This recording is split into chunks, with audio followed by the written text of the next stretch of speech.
साथियों, स्वागत है आपका हमारे इस YouTube चैनल पे। जैसा कि मित्रों आप जानते हैं कि हमने हमारे इस चैनल पर विगत 4 व्याख्यानों से प्रारंभ किया है भारतीय इतिहास, और उसमें भी हमने प्रारंभ किया प्राचीन भारत का इतिहास।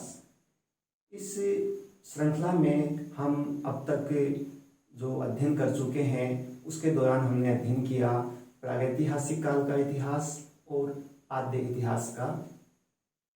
इतिहास से संबंध रही सिंधु घाटी की सभ्यता। आज हम प्रारंभ करने जा रहे हैं एक नया टॉपिक, जो है हमारे पास वैदिक सभ्यता। वैदिक सभ्यता को भी प्रोटो हिस्टोरिक पीरियड से यानी आद्य ऐतिहासिक काल से ही संबंधित किया गया है। तो इस टॉपिक को हम प्रारंभ करें तो सबसे पहले हम इस टॉपिक की जो पृष्ठभूमि है वो भूमिका है, क्योंकि हम इससे पहले हम इतिहास का जो प्राचीन भारत का इतिहास है उसका विभाजन और किस प्रकार से किया गया है हम जान चुके हैं, और हम सिंधु घाटी सभ्यता के बारे में भी विस्तार से समझ चुके हैं। तो जैसा कि हमने सिंधु घाटी सभ्यता पढ़ी थी और उसके दौरान हमने इसका उद्भव और इसका जो विकास का चरम काल था वह, और इसके जो पतन का जो समय था उसका अध्ययन हमने किया था। तो जब हमारे इस भारत देश में या हमारे जो भारतीय उपमहाद्वीप में जो एक सबसे प्राचीन जो नगरीय सभ्यता थी उसका जब पतन होता है तो सैंधव सभ्यता के बाद में इस देश में जिस नई सभ्यता का उद्भव होता है, जिस नई सभ्यता का प्रादुर्भाव होता है वह है वैदिक सभ्यता। यहाँ जो वैदिक सभ्यता है इसमें जो वैदिक शब्द है ये वेद से बना है, ये वेद से संबद्ध है, वेद से है, और वेद का अर्थ होता है ज्ञान। ज्ञान तो वेद का मतलब होता है ज्ञान, और यही वह काल है, यही वह समय है जिसमें हमारे वेदों की रचना हुई। जो हमारे 4 वेद हैं, ऋग्वेद, यजुर्वेद, सामवेद और अथर्ववेद, इन चारों वेदों की जो रचना हुई है वह इसी समय में यानी वैदिक सभ्यता का जो हम समय लेके चल रहे हैं इसी में हमारे पास चारों वेदों की रचना हुई है। और इन वेदों की रचना किसके द्वारा की गई? यह की गई आर्यों के द्वारा, आर्यों के द्वारा। तो आर्य इस सभ्यता को जो वैदिक सभ्यता है, इस वैदिक सभ्यता को हम आर्य सभ्यता भी कहते हैं। अब बात करते हैं कि आर्य सभ्यता में जो ये आर्य शब्द है, इस आर्य शब्द का अर्थ क्या है? आर्य शब्द का मतलब है श्रेष्ठ, और इस आर्य शब्द का सबसे पहले प्रयोग 1853 में मैक्स मुलर के द्वारा किया गया, और उन्होंने इस शब्द का जो प्रयोग किया इस सभ्यता के दृष्टिकोण से, उनका जो ये यहाँ मानना था, इस शब्द का अर्थ वो बता रहे हैं, उनका मानना था ये उन्होंने जो इसको यूज किया है वह एक श्रेष्ठ जाति के रूप में इस शब्द को उन्होंने प्रयोग किया है। यानी कि जो आर्य है इससे आशय क्या है? एक श्रेष्ठ जाति। हमें इस बात को यहाँ पे अवश्य ध्यान में रखना चाहिए कि ये आर्य जो शब्द है यह किसी प्रजाति या नस्ल के बारे में नहीं बताता है, या कोई नस्ल का सूचक, कोई प्रजाति या नस्ल से सूचक कोई संबंधित कोई शब्द नहीं है, बल्कि यह यहाँ पे एक भाषा सूचक शब्द है। यानी कि जो आर्य शब्द है जिसका अर्थ श्रेष्ठ है, यह जो शब्द है यह कोई यहाँ पर जो शब्द है ये प्रजाति या नस्ल से संबंधित नहीं, यह एक भाषा सूचक शब्द है। और इसका जो प्रयोग यहाँ पे किया गया है, इसका जो इस संदर्भ में जो प्रयोग हुआ है वह एक सकारात्मक शब्द के रूप में हमारे पास में आर्य शब्द का यहाँ प्रयोग हुआ है। यानी कि सकारात्मकता का मतलब इसमें ऐसा है कि जो कुलीनता का बोध करवाए, यहाँ पे श्रेष्ठ और कुलीन, और जो संस्कृत में जो इसका अर्थ है वह कुलीन, श्रेष्ठ, उत्तम, सज्जन और सभ्य। तो ये जो है आर्य जो शब्द था श्रेष्ठ, यानी कि जो सुपीरियर को बताता है, वह जो आर्य सभ्यता के अंदर जो शब्द है आर्य, इसका मतलब है श्रेष्ठ, और यह कोई प्रजाति या नस्ल से संबंधित नहीं होके इसका मतलब कुलीन, श्रेष्ठ, सभ्य, इस रूप में यहाँ पे आर्य शब्द का प्रयोग हुआ है। जो हमारी ये सभ्यता थी सैंधव सभ्यता, तो इसके बारे में हमारे पास में क्या मान्यता, सामान्यतः यह मान्यता रही है कि आर्यों ने जो हमारी प्राचीनतम सभ्यता, नगरीय सभ्यता, सिंधु घाटी की सभ्यता, जो हड़प्पा सभ्यता थी, उसको जो नष्ट किया है, यानी कि उसके नगरों को ध्वस्त करके ही मतलब आर्य जो यहाँ पे आए और उनके द्वारा नई सभ्यता को उन्होंने यहाँ पे शुरू किया। लेकिन जो ये ऐसा मान्यता है, ये ऐसी मान्यता है कि आर्य भारत में आए और उन्होंने सैंधव सभ्यता को, यहाँ के नगरों को ध्वस्त किया और ध्वस्त करके उनके द्वारा एक नई सभ्यता की स्थापना की गई। ये सामान्यता ऐसी अवधारणा है, लेकिन इस अवधारणा के पीछे हमारे पास में कोई ठोस साक्ष्य नहीं है, कोई ऐतिहासिक कोई प्रमाण नहीं है। इसलिए यह जो है, यह जो इनकी मान्यता थी, ठोस साक्ष्यों के अभाव में यह एकमात्र कल्पना है। तो इस प्रकार जो सामान्यता अवधारणा, ये मान्यता थी कि भाई आर्य ने मतलब यहाँ पे आकर के सैंधव सभ्यता के नगरों को ध्वस्त किया और नई सभ्यता की स्थापना की। तो यह मतलब साक्ष्यों के अभाव में, ऐतिहासिक ठोस प्रमाणों के अभाव में यह एकमात्र कल्पना ही रह गई है। अब यहाँ पे प्रश्न यह है कि जैसा कि मैंने प्रारंभ में भी बताया कि बात की कि हमने सबसे पहले इससे पहले जो हमारा व्याख्यान हुआ था उसमें हमने सैंधव घाटी सभ्यता पढ़ा और उसको हमने रखा था प्रोटो हिस्टोरिक पीरियड, यानी आद्य ऐतिहासिक काल में। तो अब है कि मैंने बताया कि वैदिक सभ्यता को भी हम आद्य ऐतिहासिक काल की सभ्यता ही मानते हैं। तो ऐसा क्यों है, वैदिक सभ्यता भी आद्य ऐतिहासिक क्यों? तो इसका कारण यह है क्योंकि सिंधु घाटी सभ्यता थी, उस सिंधु घाटी सभ्यता की हमारे पास में लिपि है, लेकिन उस लिपि को पढ़ा नहीं जा सका है। और हमने जब आद्य ऐतिहासिक काल यानी प्रोटो हिस्टोरिक पीरियड की जो हमने परिभाषा को जब हमने इसको परिभाषित किया था, तो हमने यही कहा था कि आद्य ऐतिहासिक वह काल है जिसके हमारे पास में पुरातात्विक साक्ष्य हैं और साहित्यिक यानी लिखित सामग्री भी है, लेकिन पुरातात्विक साक्ष्यों के साथ साथ जो लिखित सामग्री है उसको पढ़ा नहीं जा सका है। तो उसको हमने आद्य ऐतिहासिक काल में रखा था। और सिंधु घाटी की सभ्यता अवशेषों के साथ साथ में हमारे को लिखी हुई सामग्री भी मिली है, लेकिन उसको पढ़ा नहीं जा सका, इसीलिए उसको हमने रखा था किसमें, उसको हमने रखा था आद्य ऐतिहासिक काल में। तो अब बात यह है कि वैदिक सभ्यता को भी आद्य ऐतिहासिक काल में क्यों रखते हैं? तो ऐसा है कि जो वैदिक काल था उसमें हमारे पास भाषा थी, यानी बोली थी, लेकिन लिपि नहीं थी। क्योंकि हम जानते हैं कि इसमें दौरान वेदों की रचना हुई, तो वेद हमारे पास थे, तो वह वेद थे, लेकिन उसकी हमारे पास में वो बोली के रूप में थे, लेकिन उसकी कोई लिपि नहीं थी। क्यों कि जो वैदिक काल के जो लोग थे वो इतने बुद्धिमान थे कि उन्होंने अपने ज्ञान को, जो भी उनके पास ज्ञान था, उस ज्ञान को उन्होंने अपनी बातों को सुना कर एक पीढ़ी से दूसरी पीढ़ी तक पहुंचाया, रखा, संरक्षित रखा, लेकिन उसको लिपिबद्ध नहीं किया गया। लेकिन जब वैदिक काल के बाद में जब हमारे पास में लिपि आई, तो वेदों के दौरान जो बात आई है उस बात को उन्होंने संकलित किया। क्यों कि उन्होंने भाषा के द्वारा, बोली के द्वारा इस बात को संरक्षित रखा, और जब लिपि का आविष्कार हुआ तो उसको परंपरागत बातें थी उनको लिपिबद्ध कर दिया गया। तो वैदिक काल में जो कुछ लिखा हुआ है यह उस समय में नहीं लिखा गया। हमें यहाँ पे सबसे महत्वपूर्ण बात जो यह है, यह ध्यान देनी है कि जो भी हमारे पास वैदिक साहित्य है, जो वैदिक काल का जो भी हमारे पास लिखित सामग्री है, उस वैदिक काल की जो सामग्री है, जो कुछ भी उस दौरान लिखा गया वो उस समय में नहीं लिखा गया। उस समय का मतलब जिस समय का हम वैदिक काल को हम मान के चलते हैं, यह उस समय में नहीं लिखा गया, यानी कि इसको बाद में लिखा गया है, उस समय में नहीं लिखा गया जिसकी बात हम करते हैं कि इसे बाद में, उस समय नहीं लिखकर उसको बाद में संकलित किया गया।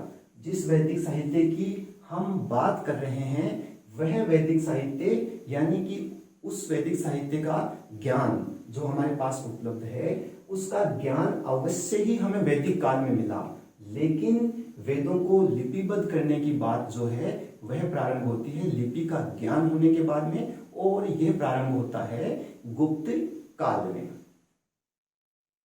अब हम बात कर रहे हैं कि जो ये वैदिक काल है, यह काल जो है सिंधु सभ्यता के बाद का काल है, यानी कि सिंधु सभ्यता का पतन होता है और सिंधु सभ्यता के पतन के बाद में हमारे पास प्रारंभ होता है वैदिक काल। और इसका जो काल है वह इतिहासकारों के द्वारा 1500 ईसा पूर्व से लेके 600 ईसा पूर्व निर्धारित किया गया है, यानी कि 1750 ईसा पूर्व जब सिंधु घाटी सभ्यता का पतन होता है, क्योंकि हमारे पास में सिंधु घाटी सभ्यता जो थी वह 2500 ईसा पूर्व से लेके 1750 ईसा पूर्व तक का इसका जो काल माना जाता है।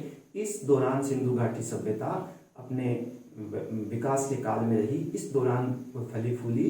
तो 2500 से लेके 1750 ईसा पूर्व तक का काल हमारी सिंधु घाटी सभ्यता का था, और हम जो वैदिक सभ्यता के काल के प्रारंभ की बात कर रहे हैं वह आ रही है 1500 ईसा पूर्व।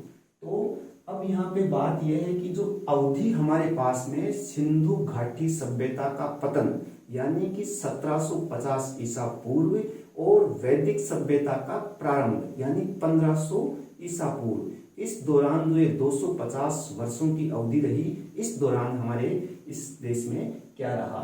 तो इसकी क्या है कि इसके बारे में अलग अलग मत हैं, लेकिन क्या है, सिंधु सभ्यता के पतन के बाद जो ये काल रहता है 1750 से लेके 1500 तक का, यह काल अज्ञात रहता है भारतीय इतिहास में, और इसके ऊपर विद्वानों की अलग अलग राय है। लेकिन जो 250 वर्षों की जो अवधि का ये पीरियड है सिंधु सभ्यता के पतन और वैदिक सभ्यता के प्रारंभ के बीच का 250 वर्षों का है जो काल है, ये अज्ञात रहता है।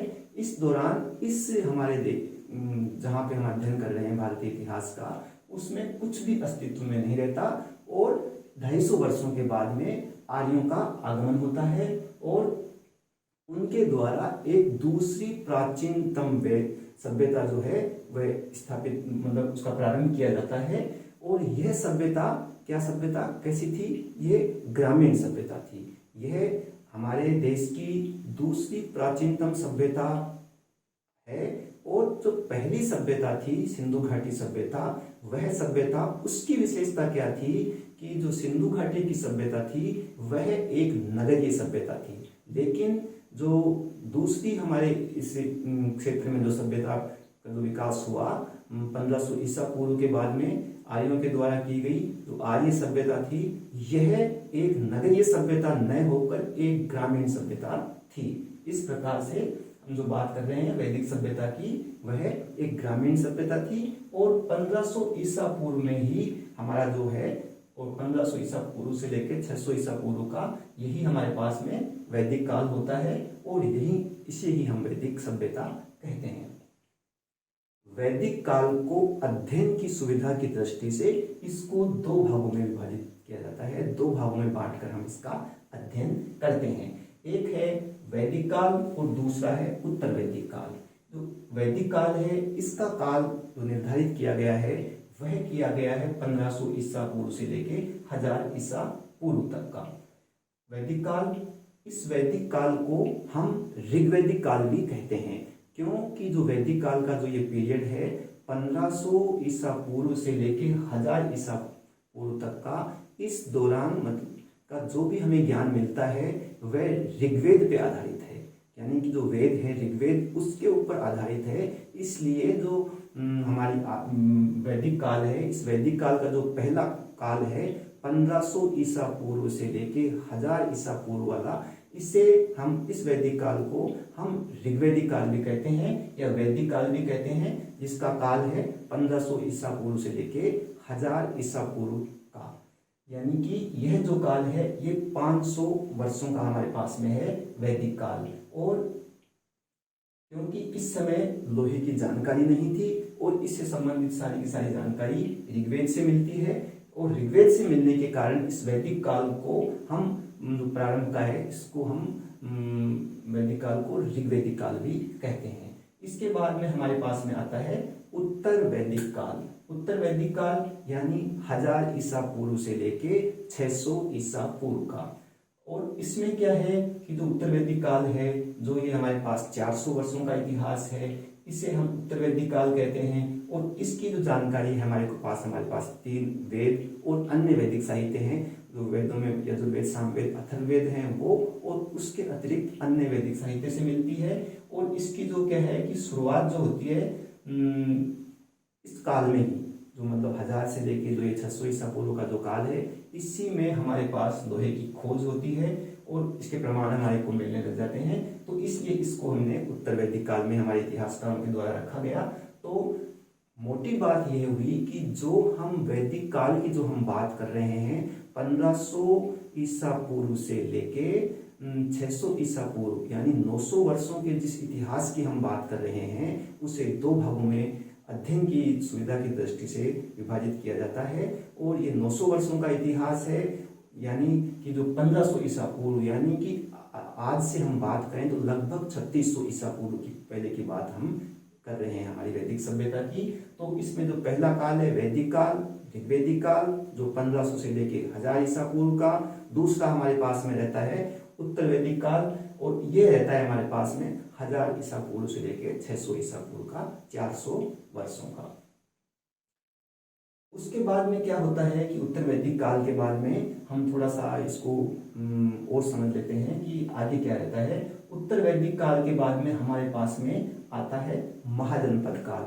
महाजनपद काल जिसे हम आगे विस्तार से पढ़ेंगे, क्योंकि 16 जो महाजनपद हैं उनका इतिहास हम पढ़ते हैं। और इसके बाद में ही जब लोहे की खोज के हमें प्रमाण मिलने लग जाते हैं और लोहे का जब व्यापक प्रयोग हो जाता है तो महाजनपदों का विकास होता है। और उससे हम क्या करते हैं कि इसका कारण से दक्षिण भारत में भी अभी तक जो बात चल रही थी वह उत्तर पश्चिम भारत की बात चल रही थी, लेकिन उसके बाद में कब की बात 600 ईसा पूर्व के बाद में जो काल आता है वो महाजनपद काल। और उसके बाद में लोग हमारे भारत में हैं वह अभी तक उत्तर भारत में ही थे, उसके पश्चात दक्षिण भारत में भी रहने लग जाते हैं। और आगे चलकर जब हम इतिहास का अध्ययन करते हैं तो उत्तर और दक्षिण भारत का, उत्तर भारत का और दक्षिण भारत का इतिहास इस रूप में अध्ययन करते हैं।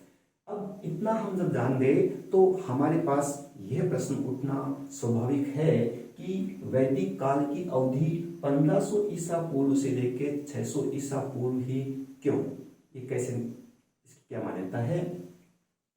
तो यहाँ यह है कि जो सिंधु वैदिक काल का जो प्रारंभ के बारे में जो हम बात करते हैं, तो वैदिक काल के प्रारंभ के बारे में जिस प्रकार हमारे को सिंधु घाटी की भांति हमारे को वैदिक काल के प्रारंभ के बारे में प्रामाणिक जानकारी नहीं है। क्यों कि सिंधु घाटी की सभ्यता का जो हमने अध्ययन किया था, हमने पढ़ा था कि इसके प्रारंभ के बारे में अलग अलग काल निर्धारित इतिहासकारों और पुरातत्वविदों के द्वारा किया गया है।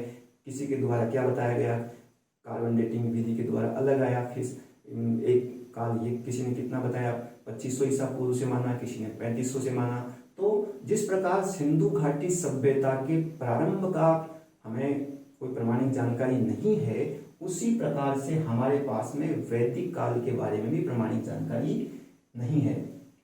अतः हमारे इतिहासकारों ने जो इसका काल था वैदिक काल का, वह 1500 ईसा पूर्व मान लिया। यानी कि सिंधु सभ्यता के पतन के बाद में 250 वर्षों का इतिहास तो ज्ञात रहा, उसके बाद में 1500 ईसा पूर्व, क्योंकि कुछ इतिहासकारों के द्वारा हमने अध्ययन किया था कि सिंधु घाटी सभ्यता का जो काल है वह भी 2500 से लेके 1500 ईसा पूर्व तक माना गया है। तो हमारे जो क्या है कि इसके बारे में सिंधु घाटी के बाद में वैदिक सभ्यता का प्रारंभ 1500 ईसा पूर्व मान लिया गया। लेकिन जैसा कि अभी मैंने कहा कि सिंधु घाटी सभ्यता के प्रारंभ और वैदिक सभ्यता के प्रारंभ के हमारे पास में कोई प्रमाणिक कोई मतलब खास जानकारी नहीं है, क्योंकि उस पे मतैक्य नहीं है। लेकिन यहाँ पे एक बात देंगे कि इसकी अंतिम अवधि जो निर्धारित की गई है वैदिक काल की 600 ईसा पूर्व, इसकी हमारे पास प्रामाणिक एवं स्पष्ट जानकारी तथ्य हमारे पास में है। इस प्रकार वैदिक सभ्यता के बारे में हमारे को इसका प्रारंभ पता नहीं, लेकिन इसका अंत पता है। क्यों कि इसके बाद में हमारे को जो अवधि आती है इसके अंत काल के दौरान, उसमें हमारे को लिपि का ज्ञान होता है। 600 ईसा पूर्व के आसपास में द्वितीय नगरीकरण होता है, लोहे के व्यापक प्रयोग के कारण द्वितीय नगरीकरण होता है, साथ में ही महाजनपदों का उदय होता है। इसके अतिरिक्त जैन एवं बौद्ध धर्म का विकास जो है वह भी इसके दौरान ही होता है। इस प्रकार जो ये व्यापक परिवर्तन है, यह हमारे को जो वैदिक सभ्यता है उसके काल को एक अंतिम अवस्था उसकी बांधने में, निश्चित करने में हमारे को मदद करते हैं, क्योंकि ये जो परिवर्तन है वो व्यापक होते हैं। यानी कि हम ये कह सकते हैं कि जो वैदिक काल था, वैदिक काल की जो समाप्ति होती है वह हमारे पास सिंधु घाटी की सभ्यता की भांति नहीं होती, क्योंकि उसके बाद में भी जहाँ पे हमारा वैदिक काल जो समाप्त हो रहा है उसके बाद में भी समाज निरंतर बना रहता है, और इसके बाद में जो समाज में आने वाले परिवर्तन हैं उन्हीं परिवर्तनों के आधार पर इसकी अंतिम अवधि वैदिक काल की निर्धारित की गई है।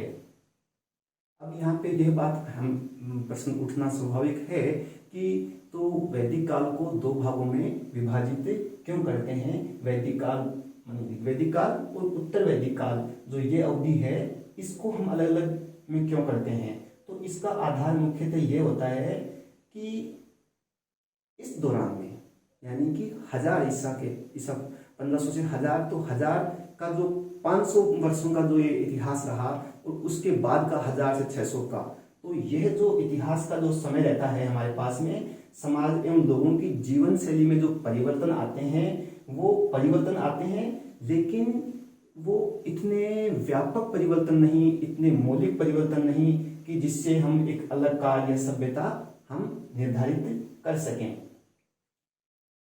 पूर्व और उत्तर वैदिक काल के कारण यह भी रहता है कि जो सामाजिक, आर्थिक, राजनीतिक जो स्थितियां इस काल में जो हम देखते हैं, इन पक्षों में निरंतरता बनी रहती है, और कुछ व्यापक परिवर्तन जो हैं वो इतने नहीं आते जितने व्यापक परिवर्तन हमारे को जो वैदिक सभ्यता का जो निर्धारण, जो अंतिम समय निर्धारित किया गया है 600 ईसा पूर्व में, हमें जो व्यापक परिवर्तन देखने को मिलते हैं वे व्यापक परिवर्तन हमारे को 1000 ईसा पूर्व, यानी कि जो ऋग्वैदिक काल और उत्तर वैदिक काल है उसमें 1000 ईसा पूर्व के आसपास जो परिवर्तन होते हैं सामाजिक व्यवस्था में, जीवन शैली में, वो व्यापक परिवर्तन हमारे को इतने नहीं होते जितने कि हमें 600 ईसा पूर्व में देखने को मिलते हैं। इसलिए हम उत्तर वैदिक काल और ऋग्वैदिक काल और उत्तर वैदिक काल में विभाजन करते हैं, और यह नहीं, ऐसा नहीं करते कि ऋग्वैदिक काल को अलग सभ्यता दे दी और नाम दे दिया, उत्तर वैदिक काल को हमने एक अलग सभ्यता का नाम दे दिया, जिस प्रकार से हमने 600 ईसा पूर्व के अंत में हम करते हैं। तो इसका कारण यह रहा कि जो परिवर्तन हमारे को दिखते हैं, जो उत्तर ऋग्वैदिक काल और उत्तर वैदिक काल को हमने जो विभाजन किया है, इसको हम अलग में इसलिए नहीं करते क्योंकि ये परिवर्तन इतने व्यापक और इतने वो नहीं है कि हम इस काल को हम एक अलग सभ्यता का नाम दे सकें।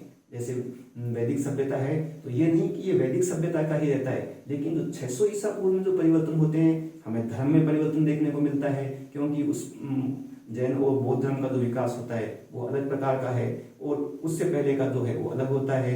द्वितीय नगरीकरण हो जाता है, लोहे का व्यापक प्रयोग, लिपि का प्रयोग, तो ये व्यापक आमूलचूल परिवर्तन थे जिनसे हमने वैदिक काल का समापन हमारे इतिहासकारों ने 600 ईसा पूर्व माना।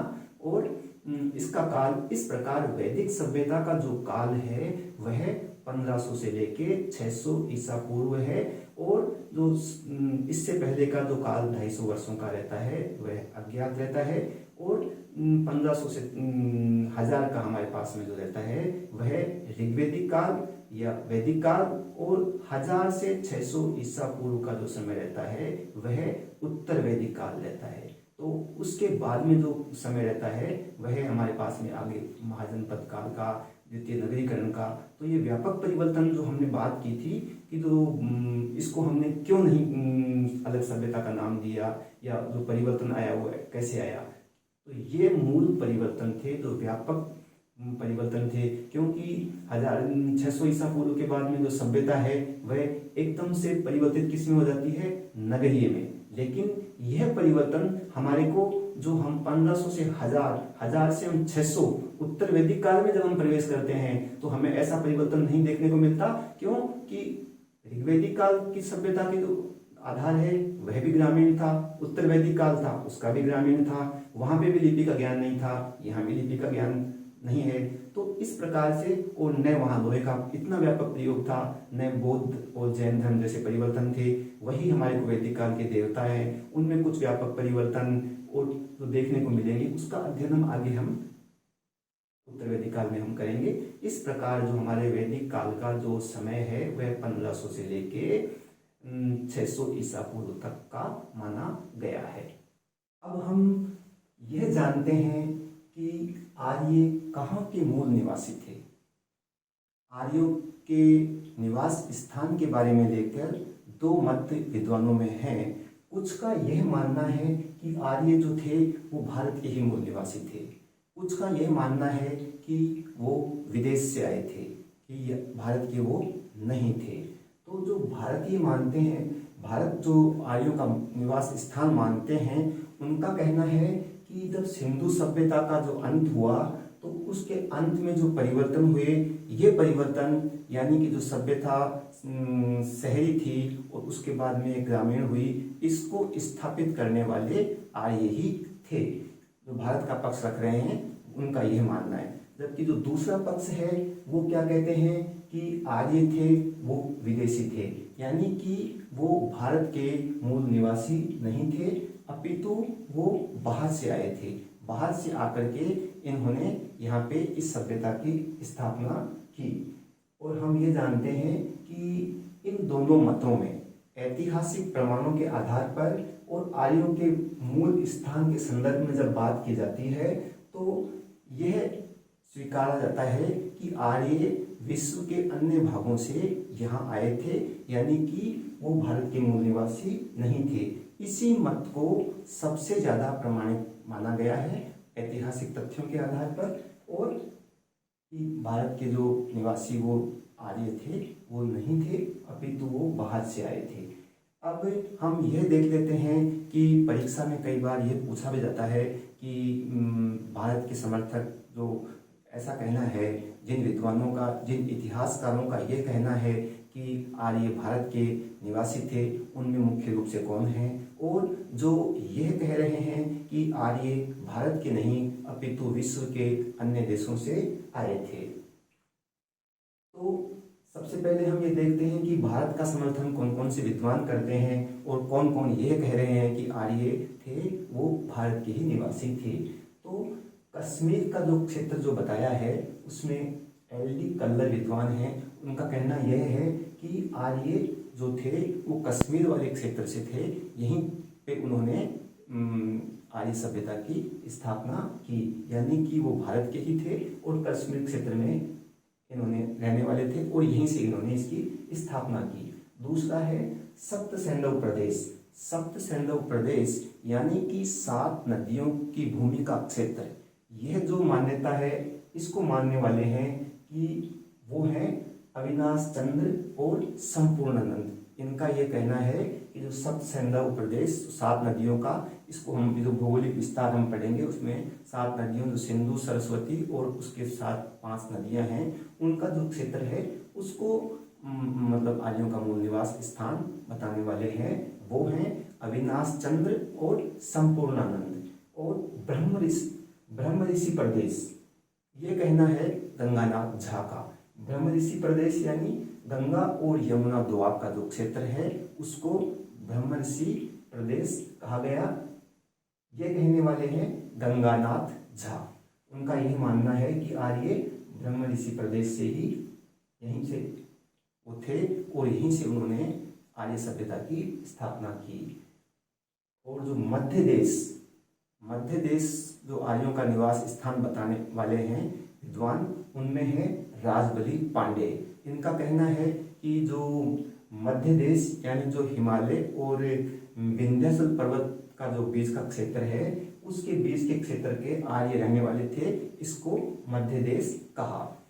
अब हम आते हैं कि वे विद्वान जो आर्यों का मूल निवास भारत नहीं मानते और उनका यह मानना है कि आर्य विश्व के अन्य भागों से आकर उन्होंने यहाँ पे इस वैदिक सभ्यता की स्थापना की, यानी कि आर्य भारत के मूल निवासी नहीं थे।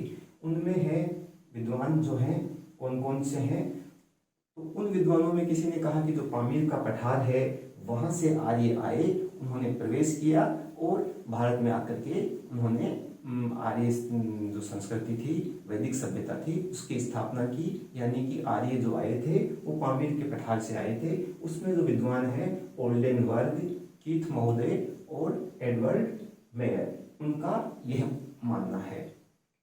इसी प्रकार तिब्बत का पठार बताने वाले हैं, उनके अंदर दयानंद सरस्वती और पालजेठर महोदय। उनका मानना था कि आर्य जो हैं वो तिब्बत के पठार से आए थे।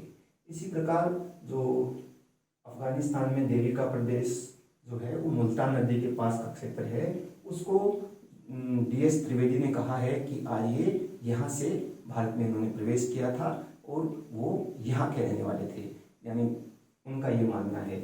और दक्षिणी रूस जो बता रहे हैं, दक्षिणी रूस बताने वाले हैं वो हैं नेहरिंग महोदय। उनका मानना था कि आर्य दक्षिणी रूस से वहाँ के थे और वहाँ से आकर के इन्होंने स्थापना की। इसी प्रकार हर्ट पेंका है, उनका मानना है जर्मनी। और मध्य एशिया जो क्षेत्र है इसको बताते हैं मैक्स मूलर। मध्य क्षेत्र का जो मध्य एशिया है यानी सेंट्रल एशिया को आर्यों का मूल निवास बताने वाले हैं वो हैं मैक्स मूलर। और इसी मत को जो सबसे अधिक मान्यता दी जाती है, इसी को सबसे ज़्यादा प्रमाणिक माना गया है। मध्य क्षेत्र जो मध्य एशिया है, मध्य एशिया में भी जो है, मध्य एशिया में 5 जो देश आते हैं, तजाकिस्तान, उज्बेकिस्तान, कजाकिस्तान, किर्गिस्तान और तुर्कमेनिस्तान। इन 5 देशों वाला क्षेत्र है वो मध्य एशिया है। और मध्य एशिया में भी बैक्ट्रिया जो क्षेत्र है उसके बारे में उन्होंने बताया कि यहाँ से आर्य आए थे।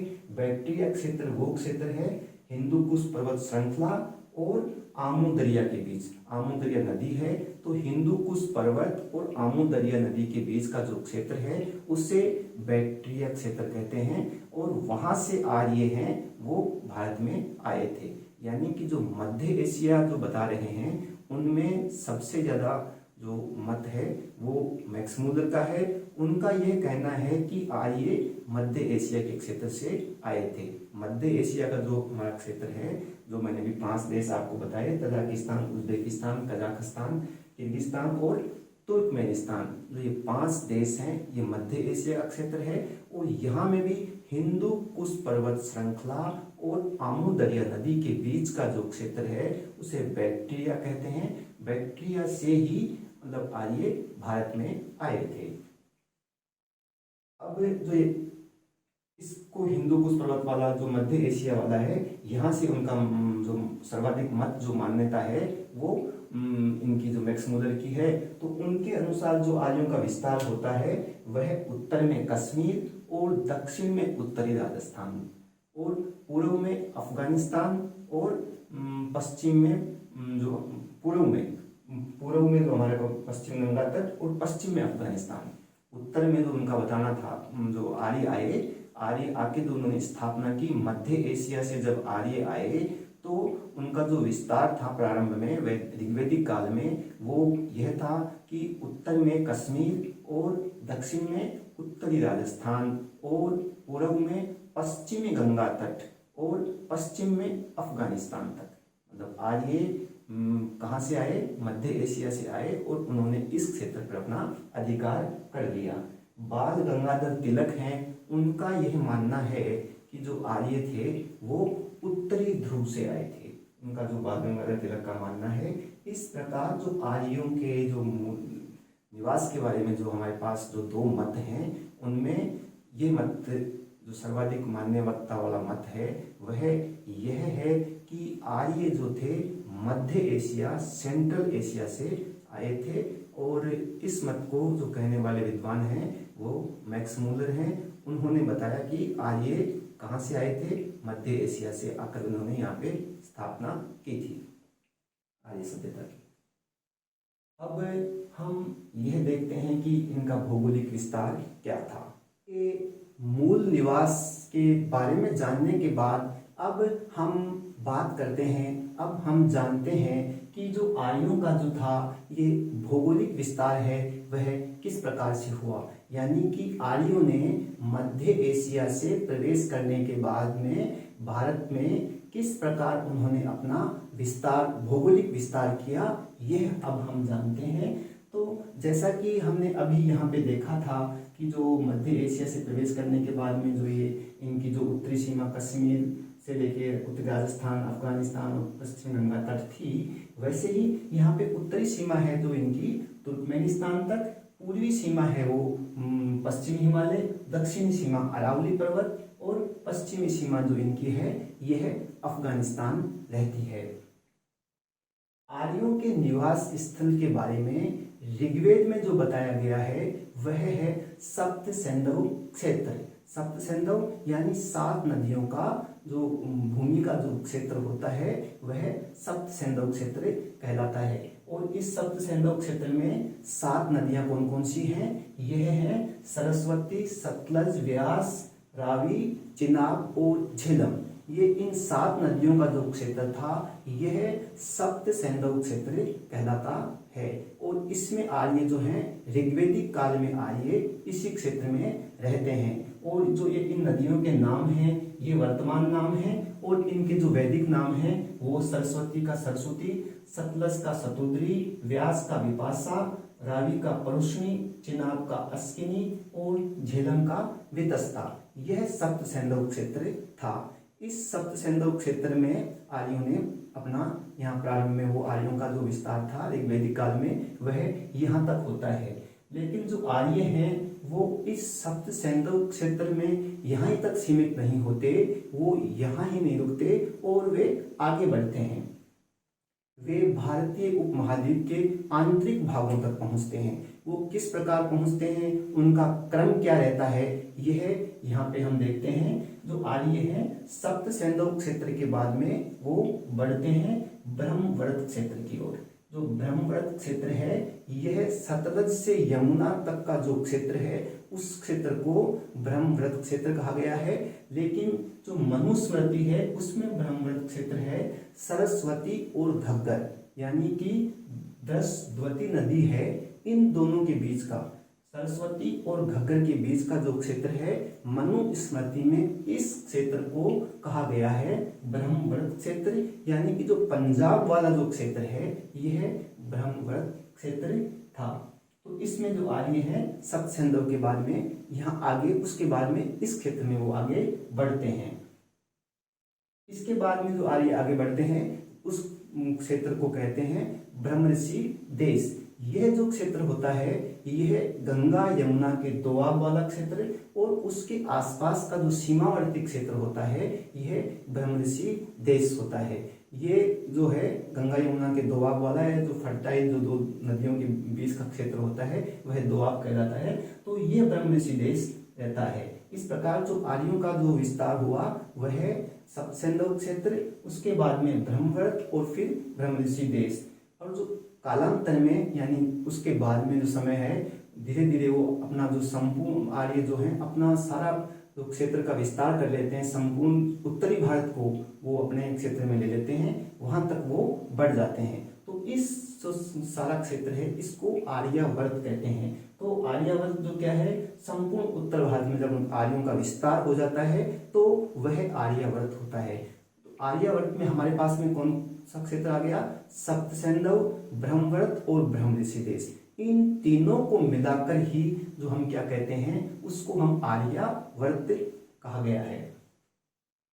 ब्रह्मवर्त क्षेत्र में जो आर्य जो उत्तर वैदिक काल में प्रवेश करते हैं, जो ब्रह्मवर्त क्षेत्र है ये वाला सप्तसैंधव के बाद के वाला, तो इसमें और इसमें इनका जो आर्यों का प्रवेश होता है वह उत्तर वैदिक काल में प्रवेश करते हैं। यहाँ वो बसना शुरू करते हैं सप्तसैंधव के बाद में, फिर आगे विस्तार करते हैं। तो ये ब्रह्मवर्त क्षेत्र की जो नदियां हैं सरस्वती और घग्गर, जो ये वर्तमान में विलुप्त हो चुकी हैं।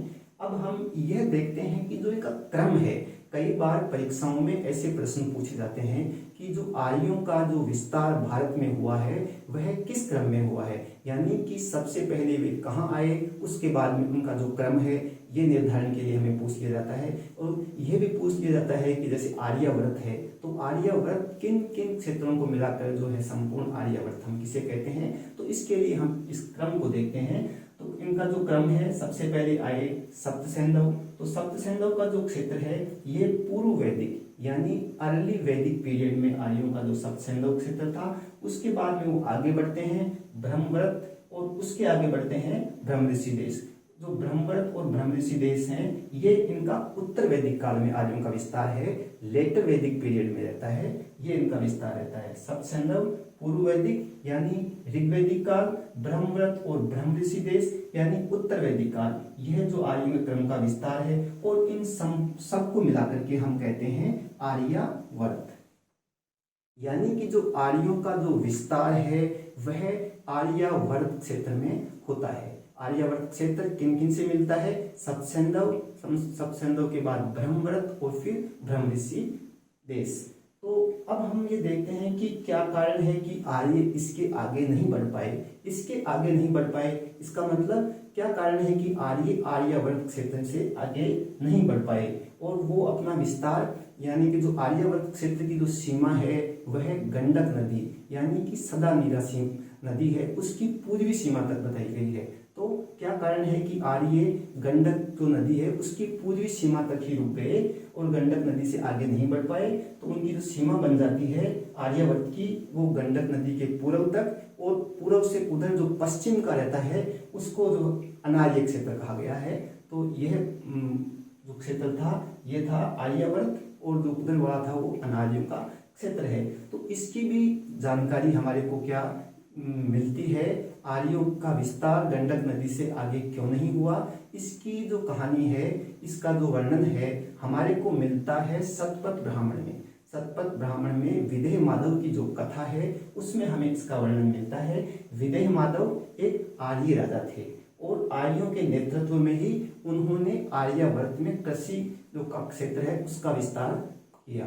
कृषि के विस्तार के लिए हम जानते हैं कि उपजाऊ भूमि की आवश्यकता होती है और उपजाऊ भूमि के लिए आवश्यक है कि जंगल साफ हों, और जंगलों को साफ करने का जो सही तरीका था वह था आग। तो विदेह माधव की जो कथा है उसमें जो आग की जो घटना है वह आग लगा के जहाँ तक वो जाते हैं और जहाँ जाके वह आग बुझ जाती है वहाँ पे ही आर्यों का विस्तार नहीं होता, उसके आगे आर्य नहीं बढ़ते। और ये सीमा जो है वह हमारी जो सीमा आती है वो गंडक नदी के पूर्वी तक, वहाँ जहाँ आग बुझ जाती है। तो आर्यों का विस्तार जो है गंडक नदी तक रहता है, यानी कि जो आर्यावर्त क्षेत्र है उसकी सीमा जो रहती है वह गंडक नदी की पूर्वी सीमा रहती है। उसके आगे का जो क्षेत्र रहता है वह अनार्य क्षेत्र रहता है। तो इस प्रकार जो आर्यों का जो भौगोलिक विस्तार है वह आर्यावर्त क्षेत्र में होता है। और आर्यावर्त क्षेत्र में किस क्रम में, सप्तसैंधव, ब्रह्मवर्त और ब्रह्मऋषि देश, इन तीनों को मिलाकर के ही आर्यावर्त कहा जाता है। इस प्रकार ये आर्यों का भौगोलिक विस्तार होता है। अब हम यह जानते हैं कि जो वैदिक काल है इसकी जानकारी के बारे में हमारे पास में स्रोत क्या क्या हैं, यानी क्या क्या सोर्सेज हैं जिनके द्वारा हम यह जानते हैं कि वैदिक काल का जो समय है वह ये रहा होगा। और इसके बारे में जो विभिन्न जानकारियां हैं इनके राजनीतिक, सामाजिक, आर्थिक और संपूर्ण जीवन की, वह हमें किन से मिलती है। तो वह है हमारे पास इसको भी हम दो भागों में बांटते हैं, दो भागों में विभाजित करके देखते हैं। पहला है पुरातात्विक स्रोत यानी आर्कियोलॉजिकल सोर्सेज, और दूसरा है साहित्यिक स्रोत यानी लिटरेरी सोर्सेज। इनमें वैदिक काल को जानने के लिए जो सबसे महत्वपूर्ण है वह है लिटरेरी सोर्सेज, लेकिन हमारे को पुरातात्विक स्रोतों में कुछ अभिलेख प्राप्त होते हैं, तो इन अभिलेखों के द्वारा भी हमारे को वैदिक काल के बारे में जानकारी मिलती है। तो पहले हम देखते हैं इसके जो पुरातात्विक स्रोत हैं उनमें अभिलेख के स्रोत हैं। तो इसके लिए हमारे को दो अभिलेख मिलते हैं। इसमें पहला है एशिया माइनर या बोगजकोइक अभिलेख। यह जो अभिलेख है यह हमारे को मिला है तुर्की से, और इस अभिलेख में क्या लिखा है कि यह अभिलेख हमें यह बताता है कि यह 1400 ईसा पूर्व का अभिलेख है, और उस दौरान इस अभिलेख में हमारे को यह लिखा हुआ मिला है कि 1400 ईसा पूर्व के पास में तुर्की में दो कबीले थे। उन दो कबीलों में से एक का नाम था हित्ती और एक था मित्तानी, यानी कि 1400 ईसा पूर्व जो तुर्की के अंदर दो कबीले थे, एक था हित्ती और दूसरा मित्तानी। हित्ती का प्रमुख था सुब्बीलिम्मा, और जो मित्तानी था उसका हेड यानी उसका प्रमुख था मती-उ-अज्जा। तो ये दो मतलब जो समूह कबीले थे हमारे पास, तो इन दोनों कबीलों में परस्पर आपस में युद्ध होता रहता था, और इनमें युद्ध लंबे समय तक इनमें युद्ध होता रहता था। तो अंत में इन्होंने क्या किया कि एक शांति समझौता किया, और शांति समझौता ये करते हैं और उनमें ये निर्णय लेते हैं कि अब भविष्य में कभी युद्ध नहीं करेंगे। और जो ये शांति समझौता करते हैं, वो शांति समझौता जो करते हैं वो एक इंद्र वरुण मित्र नासत्ते इन देवताओं को साक्षी मानकर ये मतलब जो अपना जो ये शांति समझौता करते हैं कि हम आगे भविष्य में युद्ध नहीं करेंगे। इस प्रकार से वो कसम खाते हैं कि आगे हम युद्ध नहीं करेंगे। तो इन चार देवताओं को इंद्र वरुण मित्र और नासत्ते इन देवताओं को साक्षी मानकर ये जो इनके द्वारा समझौता किया गया, इसका उल्लेख हमारे को मिलता है एशिया माइनर या जो बोगजकोइक अभिलेख है जो तुर्की से मिला है। इस अभिलेख में यह उत्कीर्ण है। यहाँ पे जो ये चारों देवता हैं जो दिए गए हैं, इंद्र वरुण मित्र और नासत्ते। नासत्ते जो यहाँ पे हैं यह औषधियों के देवता हैं। जब इन चारों देवताओं का जिनका उल्लेख हमारे को मिलता है बोगजकोइक अभिलेख में, इन चारों देवताओं की जब हम भारतीय संदर्भ में देखते हैं तो ये हैं जो वैदिक काल के जो हमारे देवता हैं उन देवताओं से इनकी समता है। तो वैसे ही ये देवता है, इनका उल्लेख हमारे को भारतीय संदर्भ में हमारे वैदिक काल में जो साहित्यिक स्रोत प्राप्त होते हैं, जो वेद हैं, उनमें इनका वर्णन हमारे को मिलता है।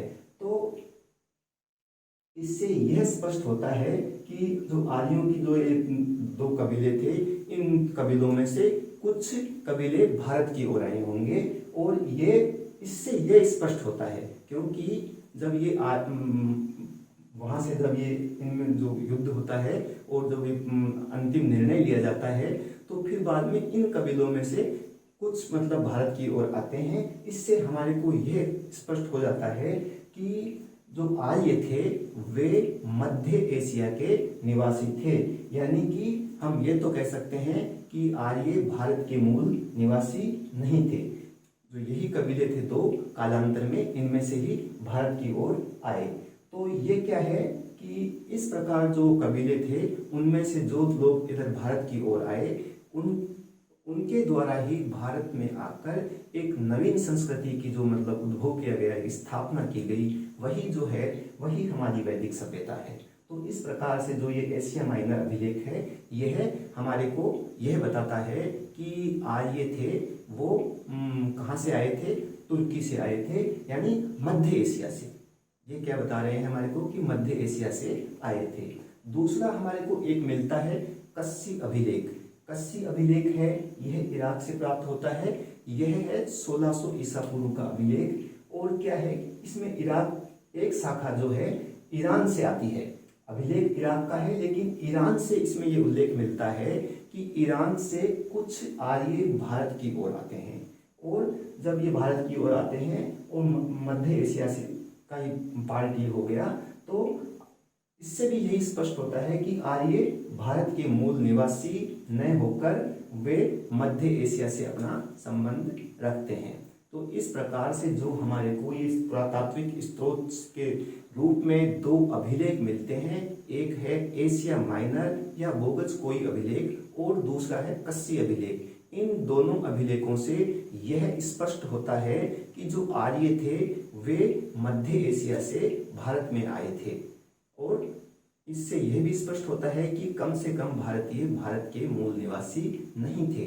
अब हम जानते हैं दूसरा साहित्यिक स्रोत यानी लिटरेरी सोर्सेज। ये बहुत ही महत्वपूर्ण है और जो पूरा वैदिक साहित्य, जो वैदिक संस्कृति, जो वैदिक सभ्यता है, उसके बारे में हमारे को संपूर्ण जानकारी जो मिलती है वह वैदिक साहित्य से ही मिलती है। और जो ये वैदिक साहित्य है, साहित्यिक स्रोत हैं, इसमें हम चार चीजों को शामिल करते हैं। वेद, यानी इनको हम संहिता भी कहते हैं, वेद और संहिता एक ही है। वेद, ब्राह्मण, आरण्यक और उपनिषद, इन चारों को मिलाकर जो हमारे पास बनता है वह होता है वैदिक साहित्य। ये जो वैदिक साहित्य है यह धार्मिक एवं लौकिक विषयों से संबंधित है, इन दोनों से परिपूर्ण है, तो इसको हम वैदिक साहित्य कहते हैं। और वैदिक साहित्य से तात्पर्य हमारा उस विपुल साहित्य से है जिसमें चारों वेद, ब्राह्मण और हमारे आरण्यक और उपनिषद इनको शामिल करते हैं। वैदिक साहित्य क्या है, वह हमारा विपुल साहित्य है जिसके अंतर्गत हम चारों वेद, ब्राह्मण, आरण्यक और उपनिषद इनको शामिल करते हैं। तो इस प्रकार से जो ये क्या है कि ये वैदिक साहित्य है। और वैदिक साहित्य जो ये है हमारे पास में, ये वह निधि है जो कि वैदिक संस्कृत में लिखा हुआ बहुमूल्य हमारे पास में जो ये साहित्य है वही वैदिक साहित्य है। और इसमें हम वेद, ब्राह्मण, आरण्यक और उपनिषद इन चारों को शामिल करते हैं। अब हमारे पास में एक यह रहता है कि कई बार परीक्षा में पूछ लिया जाता है कि जो वैदिक साहित्य है, जो वेद हैं, इनको हम अलग अलग नामों से भी जानते हैं, क्योंकि जो इनको है, इस साहित्य को श्रुति साहित्य भी कहा जाता है। इसी साहित्य को, वेदों को अपौरुषेय भी कहा जाता है और इनको नित्य साहित्य और या क्योंकि जो निरंतर बना रहने वाला है यह भी कहा जाता है और इनको संहिता भी कहा जाता है। तो अब हम ये देखते हैं कि अगर जो वैदिक साहित्य है, जो वेद हैं, उनको क्या क्या किस किस नाम से जानते हैं, तो यह परीक्षा में हमारे को कई बार पूछा जा सकता है कि श्रुति साहित्य कौन सा है, अपौरुषेय साहित्य क्या है, या यह पूछ सकते हैं कि इनमें से कौन सा वैदिक साहित्य है, कौन सा नहीं है। तो इस जो वैदिक साहित्य को हम श्रुति साहित्य भी कहते हैं। वह इसलिए कहते हैं क्योंकि जब वेदों का जो रचना काल था, वेदों का रचना काल, उस दौरान लिपि का ज्ञान नहीं था, ये हम पहले भी जान चुके हैं। और अपने ज्ञान को इन्होंने, जो वैदिक काल के जो लोग थे, उन्होंने अपने ज्ञान को पीढ़ी दर पीढ़ी एक दूसरे से पहुंचाया, यानी कि श्रवण परंपरा के द्वारा, श्रवण परंपरा के द्वारा इन्होंने अपने ज्ञान को संरक्षित किया और इस ज्ञान को एक पीढ़ी से दूसरी पीढ़ी तक पहुंचाया। श्रवण परंपरा से ग्रहण, संरक्षित और आगे बढ़ाने के कारण ही इसको हम श्रुति साहित्य के नाम से भी जानते हैं। इनको अपौरुषेय भी कहा गया है। अपौरुषेय, इससे यह मतलब है कि जो वेद हैं इनकी रचना किसी पुरुष के द्वारा नहीं की गई, इनको वेदों को किसी ने नहीं रचा, यानी इनकी रचना किसी ने नहीं की, ये रचना ईश्वर के द्वारा की गई है। ईश्वर ने ज्ञान किसको दिया? ईश्वर ने ज्ञान दिया ऋषियों को और ऋषियों ने इसको आगे से आगे बढ़ाते गए। नित्य साहित्य भी कहलाता है, यानी कि नित्य साहित्य इसे क्यों कहते हैं? क्योंकि जिसका अंत नहीं होता, क्योंकि यह है जो ईश्वर के द्वारा प्राप्त ज्ञान है और ईश्वरीय ज्ञान का कभी अंत नहीं हो सकता, इसलिए इसको नित्य साहित्य भी कहते हैं। और इस वैदिक साहित्य को हम संहिता भी कहते हैं। यानी कि संहिता, इसका मतलब यह है कि जो वर्तमान में हमारे पास में जो वैदिक साहित्य जिस रूप में उपलब्ध है उसे संकलित किया गया है, और एक विभिन्न जो संग्रह है चीज़ों का करके हम जब उनको संकलित कर देते हैं तो उसे हम संहिता कहते हैं। यानी कि जो हमारे पास में जो वेद हैं, जो वेदों का जो रचना काल था उस समय लिपि का ज्ञान नहीं होने के कारण इनको बाद में इनको संकलित किया गया, और इनको इसीलिए संकलित बाद में करने के कारण हम इनको संहिता भी कहते हैं। और वेदों को संकलित करने का जो कार्य है वह वेद व्यास के द्वारा किया गया। कृष्णद्वैपायन वेद व्यास ने, उन्होंने जो है वेदों को संकलित किया। यानी कि जो वो व्यास जी हैं वो वेदों के रचयिता नहीं हैं, वो वेदों के संकलनकर्ता हैं। तो संहिता जो क्या है हमारे पास में जो वर्तमान में वैदिक साहित्य है उनको ही हम क्या कहते हैं, संहिता कहते हैं। यह वैदिक मंत्रों का या वैदिक जो अपना साहित्य है वैदिक मंत्रों का संग्रह है, जो मुख्य रूप से चारों हमारे पास में जो वेद हैं उनको हम ऋग्वेदीय संहिता, यजुर्वेदीय संहिता और सामवेदीय संहिता, अथर्ववेदीय संहिता हम इनको कहते हैं। अब यदि साहित्यिक स्रोत जो वैदिक साहित्य से संबंधित है उसका हम एक निर्धारित करें कि इसके चरण कौन कौन से हैं, तो सबसे पहले संहिता, संहिताओं के बाद में संहिता यानी वेद संहिता, और संहिता के बाद में हमारे पास में आते हैं उनके ब्राह्मणों के बाद में हमारे पास में आते हैं आरण्यक और फिर उपनिषद। तो इस प्रकार जो ये है ये वैदिक साहित्य है, और यही जो वैदिक काल की जानकारी का जो स्रोत है, लिटरेरी सोर्सेज हैं, उनमें आते हैं। अब क्योंकि जो ये वेद जो अपन ने चार जो वैदिक साहित्य लिया, इस वैदिक साहित्य के जो अभी अपन ने बात की कि जो संहिता है, संहिता के बाद में हमने आरण्यक, उपनिषद और जो ब्राह्मण, संहिताओं के बाद में ब्राह्मण, आरण्यक और उपनिषद, इनकी बात की, तो इनको हमें जानना आवश्यक है, ताकि क्योंकि जब हम आगे हर एक वेद के बारे में पढ़ेंगे तो आगे हमारे पास में यह आएगा कि इसका ब्राह्मण ग्रंथ ये है, इसके आरण्यक ये हैं, इसके उपनिषद ये हैं। तो हम संक्षेप में थोड़ा सा इनको समझ लेते हैं कि ये क्या है, वेद क्या है और ये आरण्यक क्या है। तो इनको हम देखते हैं। तो हमारे पास में जो वेद हैं इनकी संख्या हमारे पास में 4 है, और इन चारों का नाम है ऋग्वेद, यजुर्वेद, सामवेद और अथर्ववेद। तो इनमें से जो प्रारंभ में लिखे हुए हैं ऋग्वेद, यजुर्वेद और सामवेद, इन तीनों वेदों को हम तीनों को मिलाकर वेद त्रयी के नाम से भी जानते हैं। क्यों कि ये जो तीनों वेद हैं, इन तीनों वेदों की जो विषय वस्तु है वह एक ही प्रकार की है, एक ही प्रकार की, यानी एक जैसी विषय वस्तु होने के कारण इनको हम वेद त्रयी कहते हैं। और इसमें जो चीज है कि ऐसी क्या है कि वो एक जैसी विषय वस्तु है, इसमें है ईश्वर की प्रार्थना, देवताओं की प्रार्थना और धार्मिक कर्मकांड और संगीत गायन आदि के बारे में जानकारी दी गई है, जो हमारे को इन तीनों वेदों में देखने को मिलती है।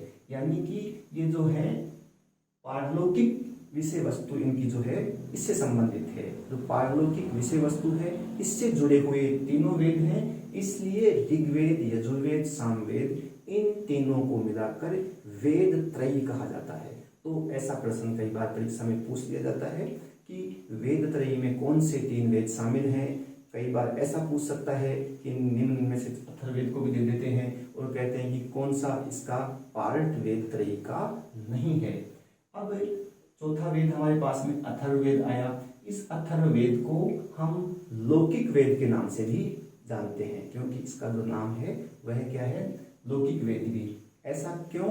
क्योंकि जो इस वेद में जो दिया गया सामग्री है वह आम जन जीवन से संबंधित है, और इसके अंतर्गत हम क्या पाते हैं कि जादू टोना, मंत्र तंत्र, वशीकरण और औषधि और फसलों फसलों को कीटों से बचाने के लिए भी इसमें उपाय दिए गए हैं। फसलों को पशु पक्षियों से और कीटों से बचाने के उपाय, तो ये सारे विषय हैं, ये क्या है कि आम जन से संबंधित है। और जो वेद त्रयी में थे वो कर्मकांड, ईश्वरीय प्रार्थना और देवताओं की स्तुति, संगीत, इस प्रकार की विषय वस्तु उनकी थी, वह डिफरेंट थी। जबकि जो अथर्ववेद है यह क्या है, इसका संबंध क्या है, सामान्य व्यक्ति से जो मतलब है संबंधित सामग्री इसके अंतर्गत है, इसीलिए इसको अथर्ववेद को हम लौकिक वेद भी कहते हैं। और इन चारों वेदों के बारे में हम विस्तार से पढ़ेंगे, तब हम इसके बारे में और पढ़ेंगे। इसके बाद में जो हमारा जो वैदिक साहित्य का पार्ट था वह था ब्राह्मण। तो ब्राह्मण है, यह इनका स्थान संहिता यानी वेदों के बाद में इनका स्थान बहुत महत्वपूर्ण है। क्यों कि ब्राह्मण जो हैं ये वे ग्रंथ हैं जो वेदों की व्याख्या करते हैं, यानी कि वेदों को सरल रूप में हमारे सामने रखते हैं। क्योंकि जो वैदिक ज्ञान था वो ऋचाओं में था, यानी कि वह संस्कृत में था, ऋचाओं में था। आम व्यक्ति उसको समझ नहीं सकता था, ताकि हर व्यक्ति को ये भली भांति इनमें क्या ज्ञान है वह समझाने के लिए और उनकी व्याख्या करने के लिए जिन ग्रंथों का, जिस साहित्य की रचना हुई उससे हम ब्राह्मण साहित्य कहते हैं। तो ये वेदों के बाद में आते हैं और ये वेदों की व्याख्या करते हैं, अर्थात वेदों को सरल भाषा में प्रस्तुत करते हैं। जो ये ग्रंथ हैं ब्राह्मण, इसका क्या है कि वेद जो है ब्रह्म, इससे संबद्ध वैदिक मंत्रों की कर्मकांड जो व्याख्या है, जो वेदों के अंदर जो दिया हुआ है वो ब्रह्म से संबंधित जो वैदिक मंत्र दिए गए हैं, उन वैदिक मंत्रों की कर्मकांड से संबंधित उनकी व्याख्या है, वे ये ब्राह्मण ग्रंथ करते हैं। यानी कि जो मंत्र हैं, कर्म, मंत्रों का जो क्या इनका कर्म है, क्या इनका विनियोग होना चाहिए, वे सब बातें हमारे को ब्राह्मण ग्रंथों में देखने को मिलती है। इस प्रकार हम ये कह सकते हैं कि जो वेद हैं ये वैदिक मंत्रों की जो कर्मकांड ये व्याख्या करने वाले और इनको सरल भाषा में प्रस्तुत करने वाले ग्रंथ हैं, वे ब्राह्मण हैं। ये बात हमें देखनी चाहिए। अब क्या है कि जो वेद थे, वेद हमारे को जो क्या है कि वेदों को जो किस प्रकार लिखा गया है, वेदों को गद्य और पद्य दोनों में लिखा गया है। जबकि जो ब्राह्मण ग्रंथ हैं यह केवल गद्य में लिखे हुए हैं। तो इस प्रकार यह इनकी सरल व्याख्या करने वाले ग्रंथ हैं। और जब ब्राह्मणों के मूल विषय की बात की जाए कि इनका मुख्य विषय क्या रहा है, कि किस विषय को लेकर ये हैं, तो ये क्या है कि यज्ञों का प्रतिपादन और यज्ञों की विधियों की व्याख्या करने वाले हैं। तो विधि है, विधि का मतलब यह है कि यह निर्देश करना कि यज्ञों का विधान कब और कैसे किया जाए और इनके लिए किन उपकरणों की आवश्यकता होती है। साथ में यह है भी कि किस यज्ञ को करने का अधिकारी कौन व्यक्ति है। यह सब जो हमारे को देखने को मिलता है, यह इनका जो प्रधान विषय है उसमें यज्ञों का प्रतिपादन और यज्ञों की विधियों की व्याख्या दी हुई है, वहां से हमें को मिलता है। अब हम बात करते हैं आरण्यक। तो आरण्यक हमारे पास में क्या है कि वेद के बाद ब्राह्मण और ब्राह्मणों के बाद में जो हमारे पास में ग्रंथों का स्थान आता है वह है आरण्यक। आरण्यक का बना है अरण्य शब्द से। अरण्य का मतलब होता है जंगल और आरण्यक का मतलब हो गया जंगल से संबंधित। जिन ग्रंथों का अध्ययन जंगलों में किया गया उनको आरण्यक कहा गया, इसलिए इनको वन पुस्तक के नाम से भी जानते हैं। अब अरण्य जो क्या है कि ये ग्रंथ ऐसे हैं, गूढ़ और जो रहस्यात्मक विषय होते हैं उन विषय को समझने के लिए एकांत की आवश्यकता होती है। और एकांत, जो सबसे ज्यादा एकांत कहाँ हो सकता है, जंगल में। इसलिए इनकी रचना कहाँ हुई, जंगलों में हुई। तो यह क्या है कि इनकी कारण है कि इनको आरण्य क्यों कहा गया है। अब हम आरण्यकों की विषय वस्तु के बारे में बात करते हैं।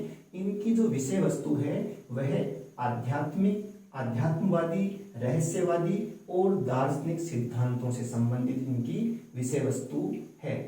यहाँ पे क्या है कि कि यज्ञों की आध्यात्मिक व्याख्या हमारे को देखने को मिलती है। ब्राह्मण ग्रंथों में हमारे को क्या मिलती है? यज्ञों की आध्यात्मिक व्याख्या, जबकि ब्राह्मण ग्रंथों में हमें क्या मिलता है कि यज्ञों के स्थूल रूप पे विचार किया गया है। उनके बारे में हमारे को, यज्ञों के स्थूल रूप के बारे में हमारे को जानकारी मिलती है, जबकि आरण्यक हैं उनमें उनकी यज्ञों की आध्यात्मिक व्याख्या यहाँ पे हमारे को देखने को मिलती है। और यह ऋषियों के जो कर्मकांड से संबंधित चिंतन है, कर्मकांड से संबंधित जो चिंतन है उसको लेकर के इनमें मुख्य विषय वस्तु इनकी रहती है। ब्राह्मण ग्रंथ, जो हमारे पास ब्राह्मण ग्रंथ थे, उन ब्राह्मण ग्रंथों का जो भाग, जो ऐसा भाग जो अरण्य में पठनीय हो, यह भी इनकी विषय वस्तु है। तो ब्राह्मण ग्रंथों का वह भाग जो जंगलों में पढ़ने के योग्य हो, उसको भी इसके अंदर इनकी विषय वस्तु रही है। और एक दूसरा क्या है कि वानप्रस्थ में जब व्यक्ति संसार त्याग करके अपने को जीवन को ईश्वर प्राप्ति के लिए लगाता है, तो इसके लिए है वह वन में जाके वहाँ पे वानप्रस्थ आश्रम में जाके इनका अध्ययन करता है। इसके लिए भी इनको आरण्यक ग्रंथ और इनकी विषय वस्तु रहती है। जैसे कि आरण्यक हो गया, इसके बाद हम उपनिषद करेंगे। तो ये आरण्यक है, इनको ब्राह्मण और उपनिषद इन दोनों को जोड़ने वाला सेतु भी कहते हैं। क्यों? कि जो ब्राह्मण ग्रंथ हैं, ब्राह्मण ग्रंथों का हमने जाना कि यह वेदों की व्याख्या सरल रूप में व्याख्या करने वाले हैं। और जो उपनिषद हैं, उपनिषद क्या है कि इनमें बहुत ही उच्च स्तर के दार्शनिक स्तर की बात की गई है। तो एक जो ब्राह्मण ग्रंथ हैं उनका जो सरल रूप है और उपनिषद है वे एक बहुत उच्च स्तर के ग्रंथ हैं। तो इन दोनों के बीच के जो सेतु का कार्य जो करता है वह आरण्यकों के द्वारा किया जाता है। अब हम बात करते हैं उपनिषदों की। उपनिषद क्या है कि ये जो हमारा वैदिक साहित्य है, वैदिक वाङ्मय है, उसका अंतिम भाग है। और ये वैदिक साहित्य के अंत में जोड़े गए, इसी के लिए इनको वेदांत कहा जाता है। वेदांत यानी वेद प्लस अंत, क्योंकि ये वेदों के बाद सबसे अंत में जोड़े गए। इसके साथ साथ में ही क्या है कि जो वेदों का जो अंतिम ध्येय है वह क्या है? ब्रह्म का निरूपण है, वह इनमें व्याख्यायित होता है। इसके लिए भी हम इनको वेदांत कहते हैं। और उपनिषद का जो शाब्दिक अर्थ की जब बात की जाती है तो यह उप प्लस निषद से बना है। उप का मतलब हुआ समीप यानी निकट, और निषद का मतलब हुआ निष्ठा पूर्वक बैठना।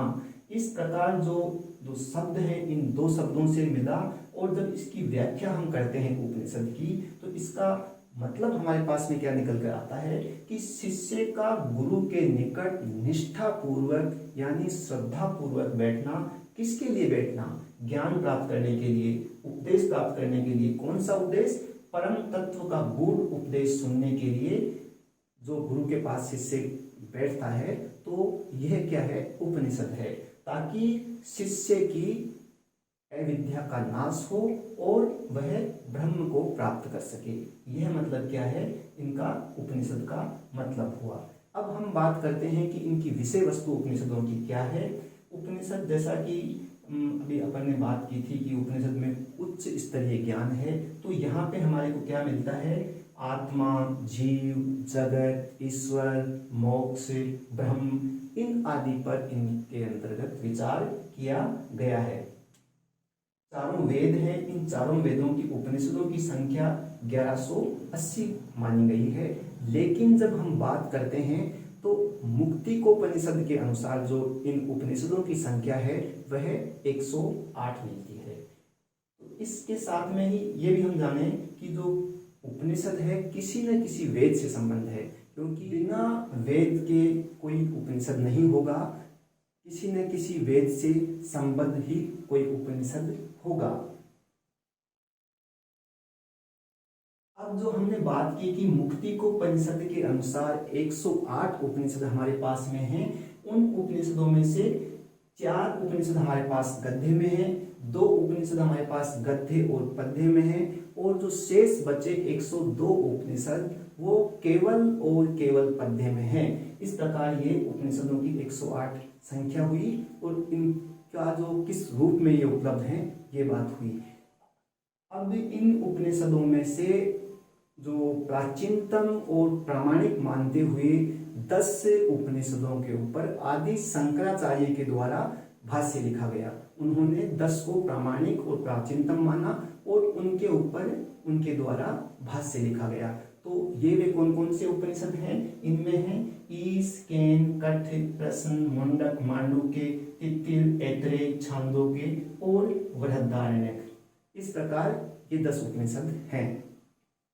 इस प्रकार हम जब बात करें कि जो हमारा वैदिक साहित्य है उसमें हमारे पास में वेद यानी संहिता आती है, और उसके बाद में हमारे पास में आते हैं, वेदों के बाद में हमारे पास में आते हैं ब्राह्मण ग्रंथ, ब्राह्मण ग्रंथों के बाद में हमारे पास में आते हैं आरण्यक, और आरण्यकों के बाद में हमारे पास में आते हैं उपनिषद। इस प्रकार जो वैदिक साहित्य है वह संपूर्ण रूप से जो बनता है वह वेद, ब्राह्मण, आरण्यक और उपनिषदों से मिलकर बनता है, और इसी के द्वारा हमारे को वैदिक साहित्य से ही हमारे को वैदिक सभ्यता को जानकारी मिलती है, और यही हमारा प्रमुख आधार है वैदिक सभ्यता को जानने का।